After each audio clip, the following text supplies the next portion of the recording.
Buckeye fans, it is week number 6 in college football, and we are excited to be back with you as the Ohio State Buckeyes turn the page and get ready for the Illinois Fighting Illini this weekend in Champaign, Illinois. Anthony Moeglin, joined by my partner, former Buckeye offensive lineman Kevin Woidke. We're excited to be back with you here on Buckeyes Roundtable on the Buckeye Breakdown podcast. Before we dive into everything here today, just a quick reminder to make sure you're subscribed both to this YouTube channel. If you're catching us on YouTube, if you're catching us on Twitter, make sure you hit that follow button and make sure everybody gets over to Buckeyes Roundtable. Super easy to do. Right below us here, it's hitting this scroller right here, roundtable.io/sports/NCAA/Ohio State. Follow myself, follow Kevin. Make sure you are dialed in for all things Buckeyes here. Kevin, the perfect place to start is holy cow, week 6, or I guess week 6 in college football. We're getting into week 7, but week 6 last weekend was off the charts crazy, and it all got started with Penn State getting upset at the hands of UCLA to really set the chaos off on Saturday. I mean, yeah, I won't be able to make it to the Penn State game this year because I have some prior engagements, but the fact that they just don't want me to have money. Dude. The grinning, they don't want me, that's what I'm learning. They don't want me to have money because I'm trying to sell my tickets, and I was hoping it was 1 versus 2 like Texas, but I went to Texas, so I couldn't sell my tickets then. But it's just insane. It's such a blow-up game for the program. Like, this is one that I want James Franklin to be employed there forever because he can't win. Like, the only game they beat us when he was the head coach was on an illegal move on a field goal that is the position I was playing before I broke my wrist.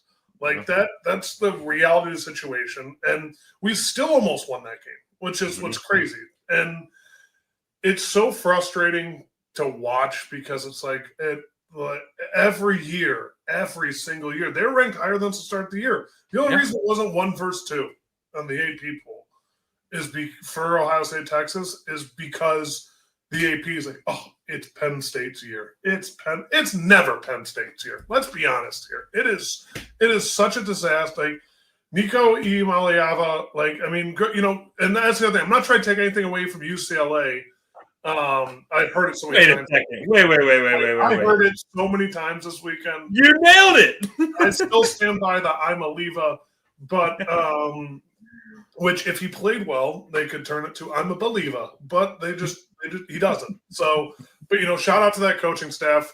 They wiped the table with all of them, and it was a lot of analysts and position coaches running the show, and they did a great job. So hats off to them. It was just, I think Penn State was playing with their food, and they weren't ready. They took that Oregon loss harder than anyone thought they would, and then they let it snowball, which is the last thing you want to have happen when you're playing college football, because now if they don't beat us, which I don't think they will, it's over for them. They're going to be playing in the GoDaddy Bowl or the Get Go Bowl, whatever bowl game, doesn't matter.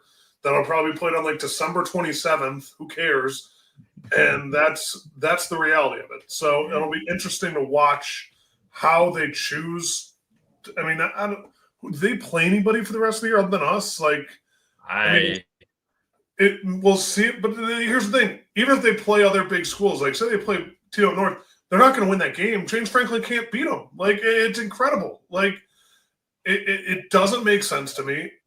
I don't understand it because every year people are like, they're this team, they're this team, they're this team, and every single year, like, imagine being a Philly sports fan this weekend. Like, Penn State loses, Phillies lose game 1, Eagles drop it. Thankfully, I think Philly, are they playing game 2 tonight, or did they already play it? I don't even know. And as we record, so like hopefully they record. So it's 0-0. But okay, so hopefully they pull that out, because honestly, the welfare of that city is heavily dependent on what goes on in the bank tonight. But I digress. That was a great performance for UCLA. They played great. It was just Penn State. It really is Penn State loss. That's what everyone's talking about. But the part that not a lot of people are talking about is, I think UCLA game planned well, and they executed effectively. Dude, it was a special day for a lot of those UCLA guys, and if you get the opportunity, I encourage everybody to go and look into some of those coaches, because the stories that are coming out of kind of their camp from this week are pretty cool. Like, they had like 2 days to prep, and they just kind of threw caution to the wind and let it go, and the result was an unbelievable victory. And like, the anatomy of that game, Kev, was nuts, because UCLA got it big. And then Penn State tried to fight back a little bit. They had that block punt. And then it was like it almost happened too fast. And UCLA was able to get back on their feet and kind of pull out the win. So it was like, it went from like upset to like, it felt like fluky early. And then Penn State fought back. And then you're like, oh, they just straight up got beat. Like, this wasn't, you play that game 10 times.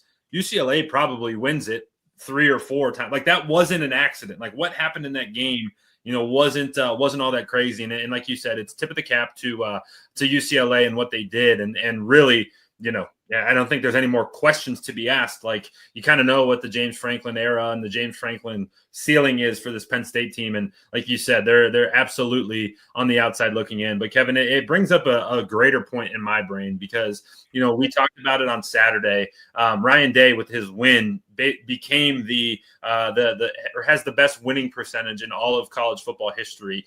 He doesn't have games to take over Newt Rockne's position yet. He needs to coach for definitely 3 more seasons. 10 years is the threshold, and then a certain number of games. So he's not quite, he won't land on any charts quite yet. But that was a reminder that it's just goes to show you that week in and week out, it's so impressive what Ryan Day is and what this Ohio State program is, because he has 1 loss against an unranked opponent, and it's against Michigan, in his entire career. And why it's so impressive, we talked about it Saturday night. You have a group of 18 to 22-year-old kids who some days wake up on the wrong side of the bed. Some Saturdays don't have their best stuff. Some weeks, miss practice or don't have great weeks of practice, and slip-ups like this can happen. But, man, it's just another reminder, Kev, that, this program from Urban Meyer to Ryan Day has been led by the best guys in college football, and you see it week in and week out. And sometimes it gets lost on a lot of our fan base, because we're just so used to, hey, you're facing an unranked opponent, you go and blow them out, because that's what a well-coached team does. Penn State was a great reminder that it's not that way everywhere else. I mean, that just shows how much this fan base and how much the country puts weight in one game a year, where he has the highest winning record. He's got 8 losses, 9, 5, somewhere less than 10. Yeah. And 4 of them are to one team. Like, that just shows how much weight this fan base. I mean, people are like, after the game, I should like fired around him. Like, there's nobody else you'd want to lead this team. There's literally not. Like, there's no other coach. Kirby Smart's been coaching for a while. Dan Lanning, I think he's a really nice guy. I think he's a great guy, but like it just shows like there's no one like Ryan Day. I mean, he's no one's gonna say it while he's at Ohio State, because everyone hates Ohio State, but he's the best coach in college football. He doesn't have the national championship pedigree that Nick Saban did, but if he coaches for as long as Nick Saban does, I'm not saying he can have the same duration of that dominance Alabama had, but you know what? There's a reason Nick Saban got out of football, and there's a reason the SEC isn't as dominant as they used to be. It's now a level playing field. Like, it's no longer car dealerships. It's no longer stuff under the table that people were murmuring about in the background that hasn't been proven. I'm not accusing anyone of anything, but the minute that NIL and being able to pay players their name, image, and likeness became commonplace across the board, you saw that dominance of the SEC fade almost instantly. And that goes to show what a lot of people were talking about, and I'm not accusing or saying anything. It might have been true, because nothing else explains how quickly the fall of the SEC happened. The fall of Alabama happened. Georgia isn't as dominant. Like, and then some teams in the SEC are starting to gain it again, like Tennessee.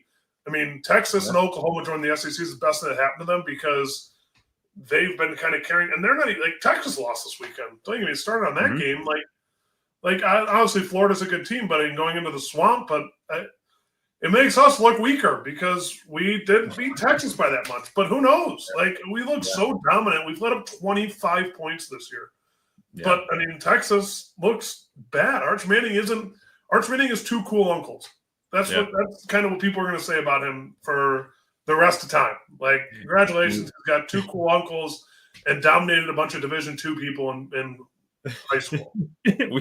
All right. We got Kevin in great form tonight, so we're gonna keep this rolling here because we could talk about. I wanted to get into that game, but I do want to take a quick step back because I'm just now realizing that we haven't even gotten your thoughts on our game on Saturday night. So funny enough, I was down there and they actually had the end of the Penn State game on the Jumbotron, so it was pretty cool. Like everyone in the stands was like watching it, and I kind of disagreed with it because the guys were on the field and all the coaches were watching it. All the players were kind of watching it. And you were like, hey, maybe we focus on our game first and just like take care of business. And then we can go watch those highlights. But regardless, they had that game. And then it rolled right into our Ohio State versus Minnesota game. And, I first want to open up the floor and just kind of let you give your thoughts on the game, big picture. And then I have some specific questions that I want to get your take on. But Kev, as you watched it from wherever you were, what'd you think of the Buckeyes performance on Saturday?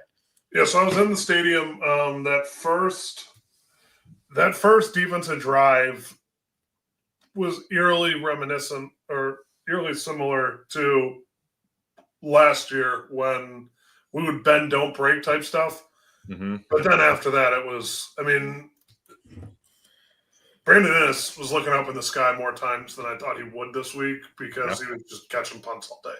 Like, it was crazy. I love the low pressure fake punt because now you make teams prep for it. Like, that's it right there. Yep. Now people are like, okay, this could happen. And maybe some guy, you decoy Lorenzo Styles out there and it takes out a whole defender because they're over there covering Lorenzo Styles. And then now you got one less guy that can make the play versus the rest of it where it's like that.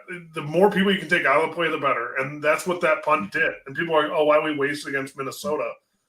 That's why we wasted against Minnesota because now people who are better than Minnesota have to prep for that game. So it'll be interesting.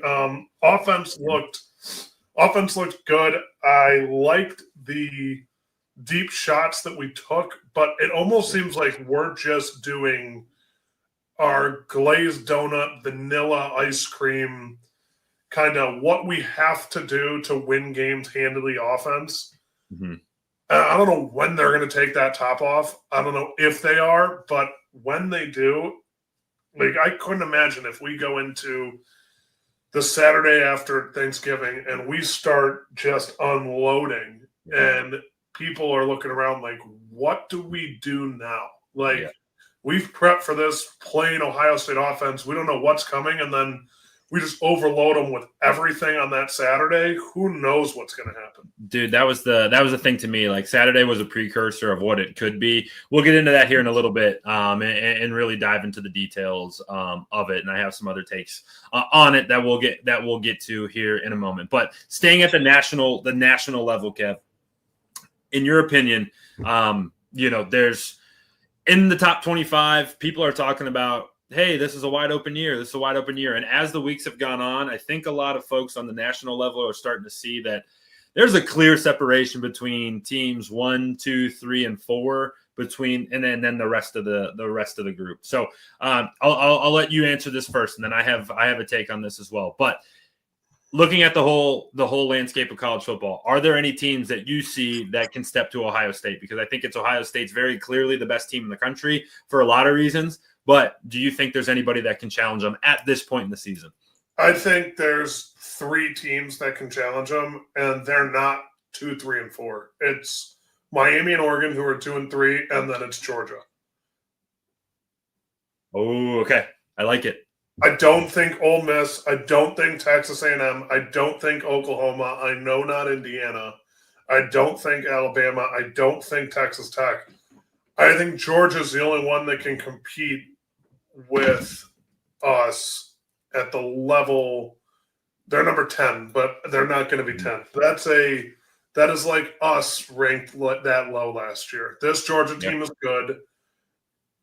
I think that the wake-up call was that loss to Bama. I don't think Bama's who Bama obviously lost, but they didn't really handle Vanderbilt as well as people thought they would. Mm-hmm.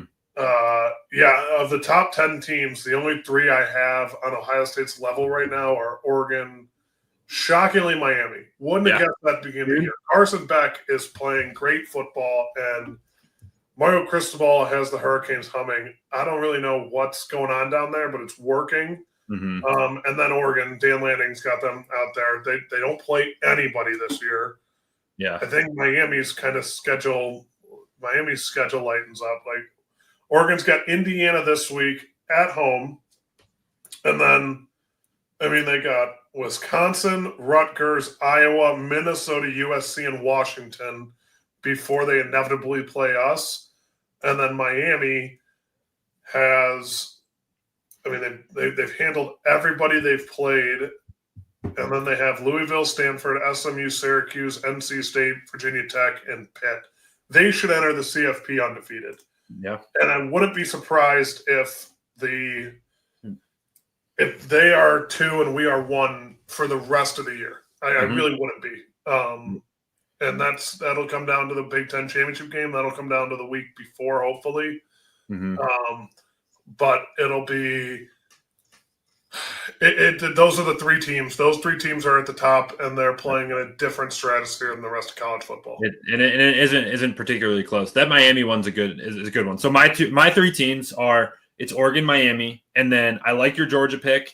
I also think Alabama's doing that like little trend, like very similar to what Ohio State did last year, where it's like, hey, they're starting to get better, they're starting to click.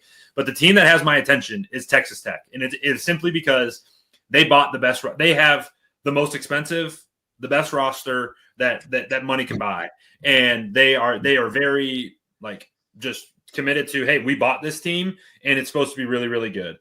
So they have my attention. Not putting them on that level quite yet.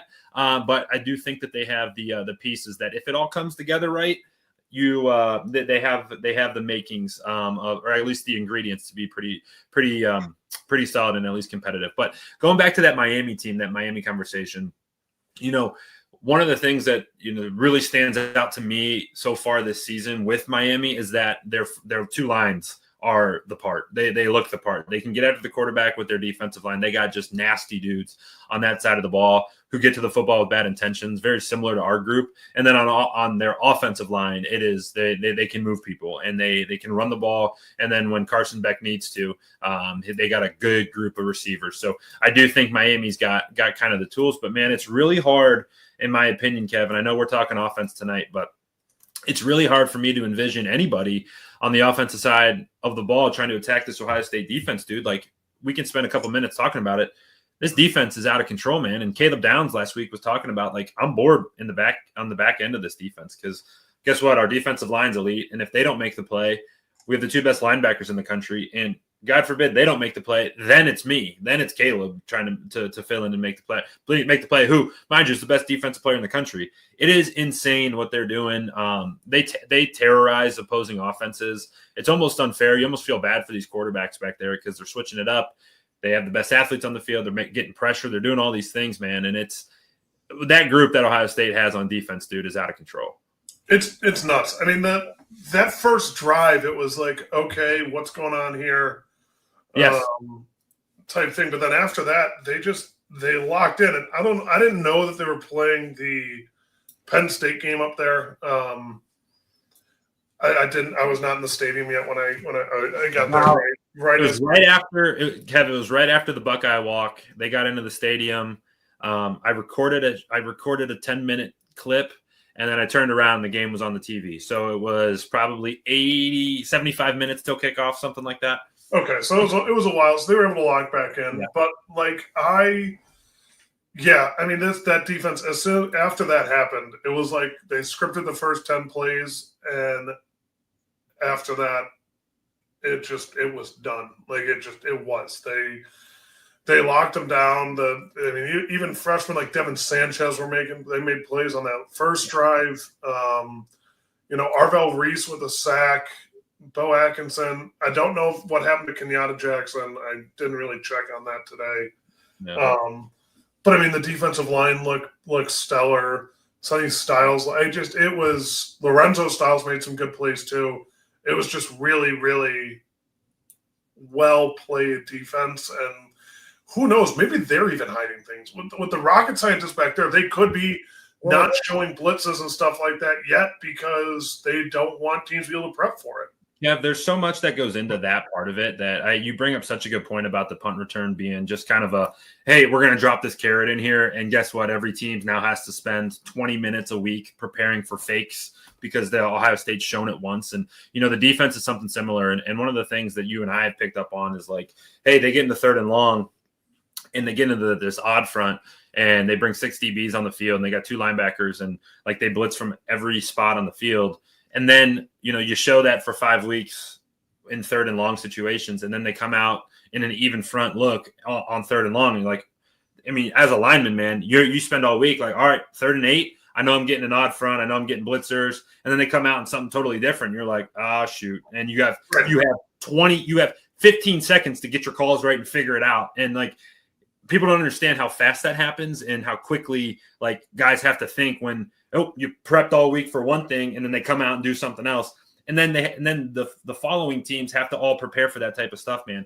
They're constantly doing that on the defensive side of the ball. It's crazy. It's nuts. Yeah, and that's just the reality of it. When you're an offensive lineman, it's tough to do that. It's tough. You never know what they're going to throw at you. And you're just kind of playing reaction ball out there. But if you can be like, hey, this is the front they've run on every 3rd and 6 or 3rd and 7 plus. So we're going to match this. We're going to go man on man with all 5, and you take whoever comes. And then they don't do that, and they go 4 front and go a 4 front and have 1 linebacker, or they only have 4 DBs on the field or 5 DBs on the field, and then they're all man on, and then they bring all 6, and you're like, what just happened?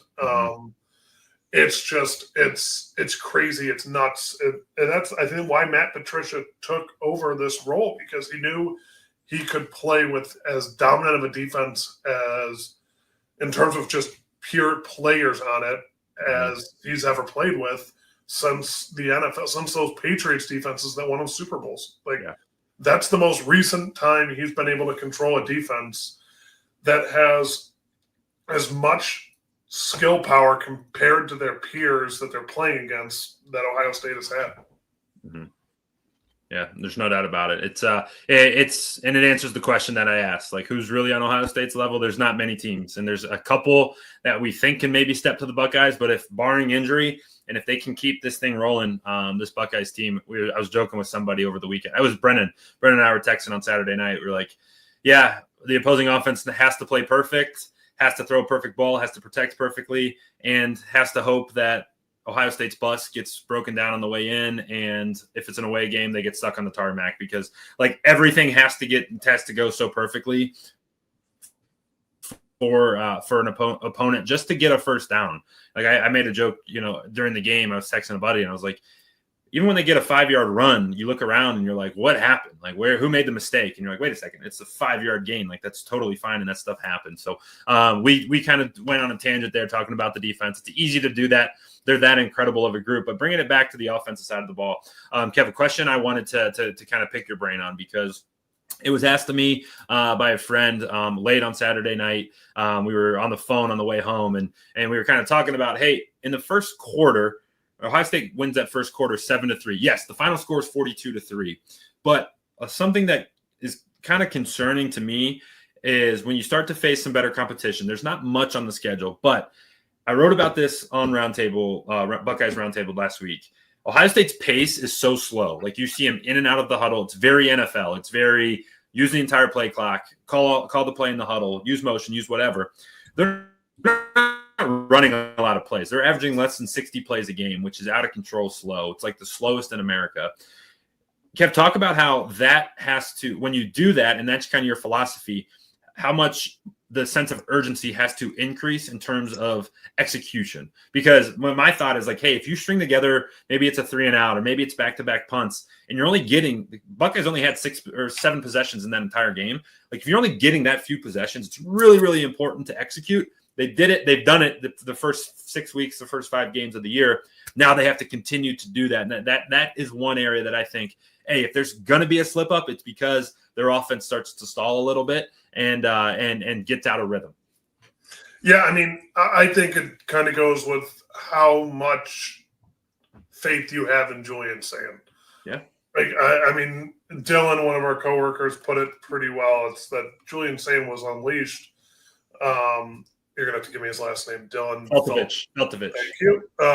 You got Iamaliava. You're good for the rest of the year, dude. But like, I mean, Julian's saying he talks about him being unleashed in this article. The other part that I really liked about it was how it's the Carnell Tate. He touches on Carnell Tate shining, and that's what I think is going to be the biggest part of this offense and the consistency. And like, there was a big play to Max Clare over the middle where he toe tapped on his way out of bounds.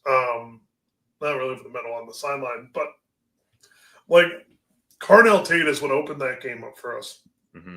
Jeremiah had the slant touchdown, which was funny to watch live because they put in Graham, who's our really good freshman, number 11.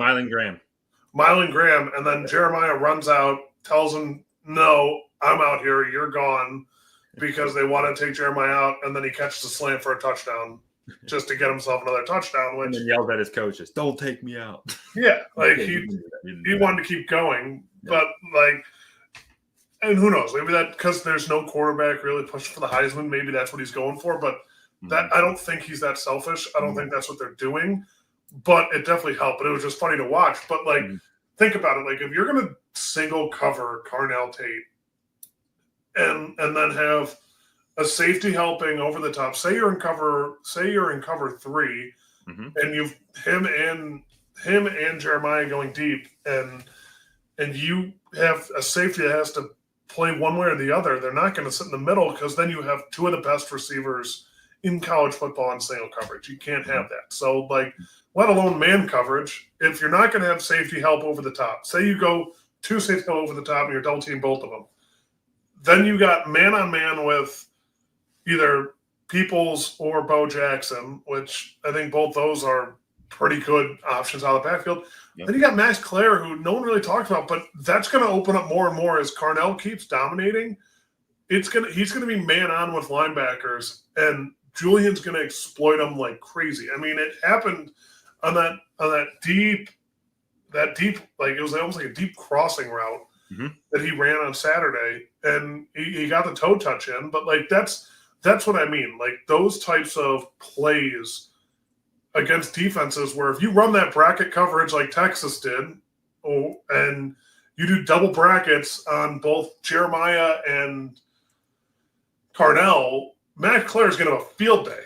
Or you put Brandon in as a slot and you start throwing him the ball, which we haven't really seen much of him. And that's another example of, like, he's obviously good enough to do it. Like, what if we bring him in and you bring him in as a slot receiver, and look out, because you haven't seen much of him this year, but it's almost like we're just waiting, and then they're just going to drop it out. It's like he's the Trojan horse. Yeah, it's pretty special stuff. And this box score from this week was my favorite because guys who had over 60 yards just in general. Max Clare, 5 catches for 63. Jeremiah Smith, 7 for 67 and 2 touchdowns. Carnell Tate, 9 for 183 and a score. Bo Jackson, 13 carries for 63 yards. And then James Peoples had 7 carries for 59, and 7 carries for 59 was the last one. So it's like, that is, when you draw this up, man, that's like the perfect balance, because, all right, we got Max involved. You're getting the tight end involved. Exactly what we were calling for when he transferred in. And then your 2 studs went crazy. Jeremiah Smith is unbelievable. And Carnell Tate, 9 for 183. You're like, finally. And the best clip of it all was the big touchdown to Carnell. It was a 44-yarder off a turnover, and And what they did was they came out in 12 personnel, so forced the hand of Minnesota. They had to go with their base defense, and in their base defense, they decided to play man-to-man coverage. Well, you put Jeremiah and Carnell on the same side, motion with Jeremiah. The motion by Jeremiah, and they faked an orbit.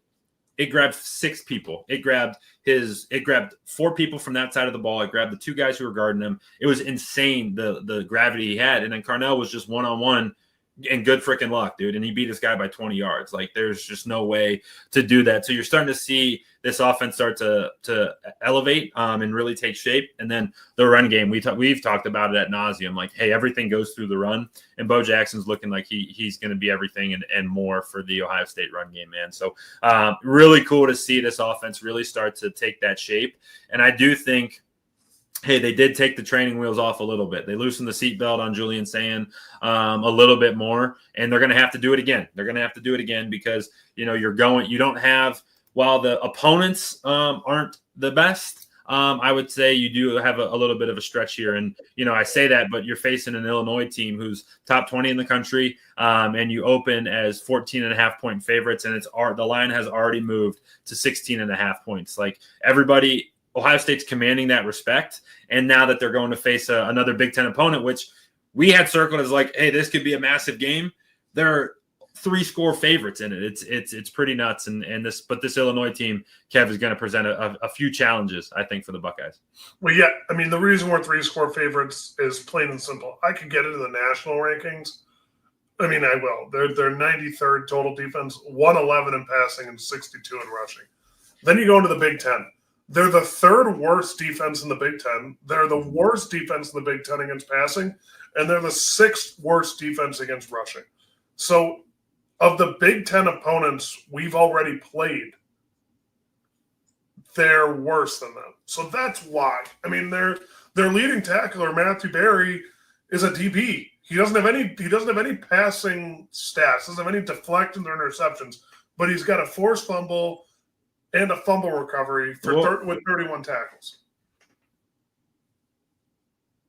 Sorry. Yeah, 3 of their top 5 tacklers are DBs, and no, you're good. I'm sorry. I was letting you roll there. Good. But 3 of their top 5 tacklers on defense are DBs, and what does that tell us? You and I have said it 100 times.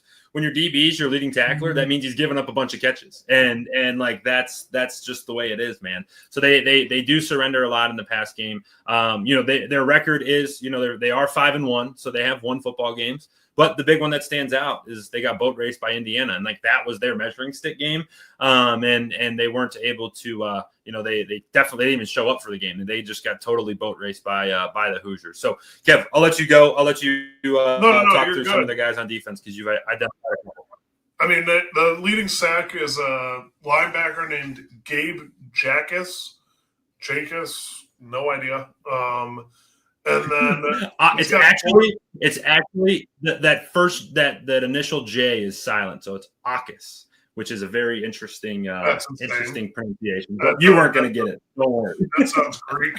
And then he has one more pass deflection than Matthew Berry does as a defensive lineman, and then he's got 19 tackles, 4 winter sacks, and then their leading pass defender, I don't know how I'd put it, Tanner Heckel has 1 INT, but also 1.5 sacks as a DB.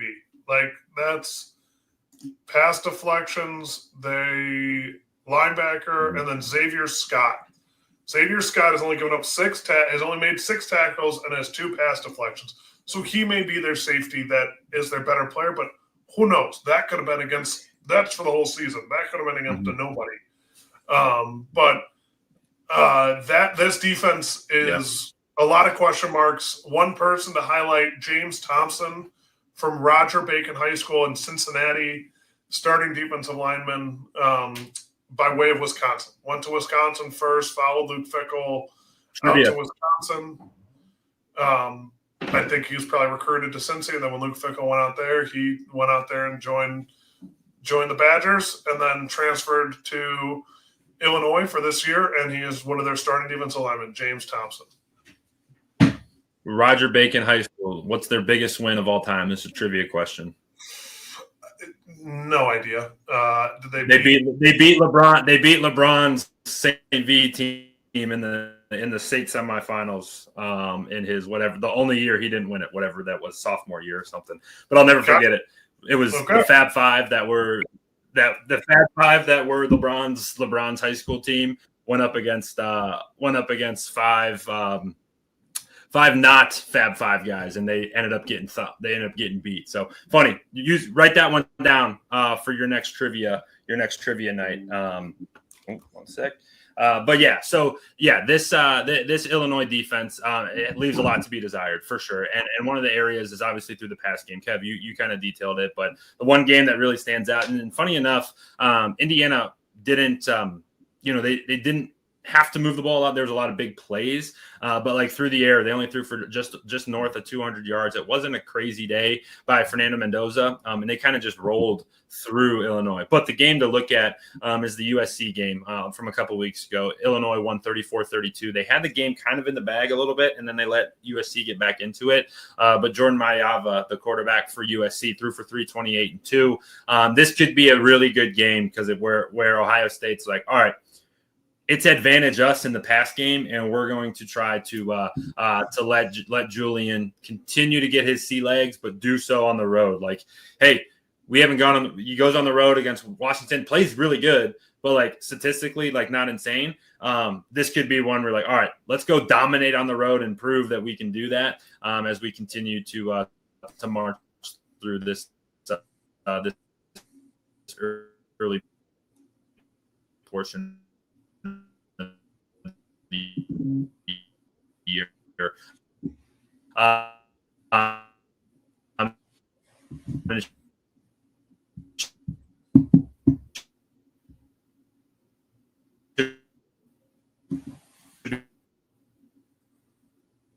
be a lot of fun.